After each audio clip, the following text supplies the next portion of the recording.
Hello guys, இன்னைக்கு நம்ம எங்கே வந்தோம்னா ஃபார்மரோட ஃபீல்டில் வந்து டேப்பியோக்கா ஃபீல்டில் வந்து ட்ரிப் இரிகேஷன் எப்படி செட்டப் பண்ணியிருக்கான்னு பார்க்க வந்திருக்கோம். இந்த ட்ரிப் இரிகேஷன் சிஸ்டம் வந்து கவர்மெண்ட் சப்சிடி மூலிமா இவர் செட்டப் பண்ணியிருக்காரு. அதாவது ஸ்மால் ஃபார்மர்ஸ்க்கு வந்து 100% சப்சிடி, பிக் ஃபார்மர்ஸ்க்கு வந்து 75% சப்சிடிலையும் வந்து கவர்மெண்ட் வந்து இதை வந்து போட்டு தராங்க. இது வந்து கவர்மெண்ட் எப்படி போட்டு தராங்கன்னா வந்து ஃபார்மர்ஸ் கிட்ட இருந்து டீட்டெயில்ஸ் எல்லாம் கலெக்ட் பண்ணிட்டு ப்ரைவேட் கம்பெனி கிட்ட லிங்க் வச்சுட்டு அவங்க மூலியம் ப்ரைவேட் கம்பெனி வந்து டைரெக்டாக வந்து ஃபார்மர்ஸ் ஃபீல்டில் செட்டப் பண்ணி கொடுக்குறாங்க.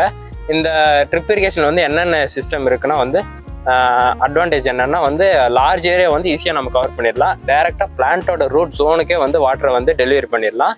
அப்புறம் வந்து வாட்டர் யூஸ் எஃபிஷியன்சி வந்து இதில் அதிகமாக இருக்கும்.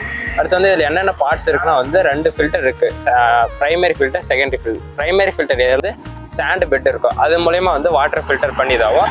செகண்டரி ஃபில்டரில் வந்து ஸ்க்ரீன் ஃபில்டர் இருக்கும், அது மூலயமா வந்து வாட்டர் வந்து ஃபில்டர் பண்ணணும். அடுத்து வந்து ப்ரெஷர் காஜ் இருக்கும். ப்ரெஷர் காஜ் எதுக்குன்னா இன்லெட்லேயோ அவுட்லெட்லேயோ சேமாக வாட்டர் வந்து டெலிவரி ஆகுதா, ஏதாச்சும் அடப்பு இருக்கா பைப்பில் அப்படின்னு செக் பண்ணுறதுக்கு ப்ரெஷர் காஜ் இருக்குது.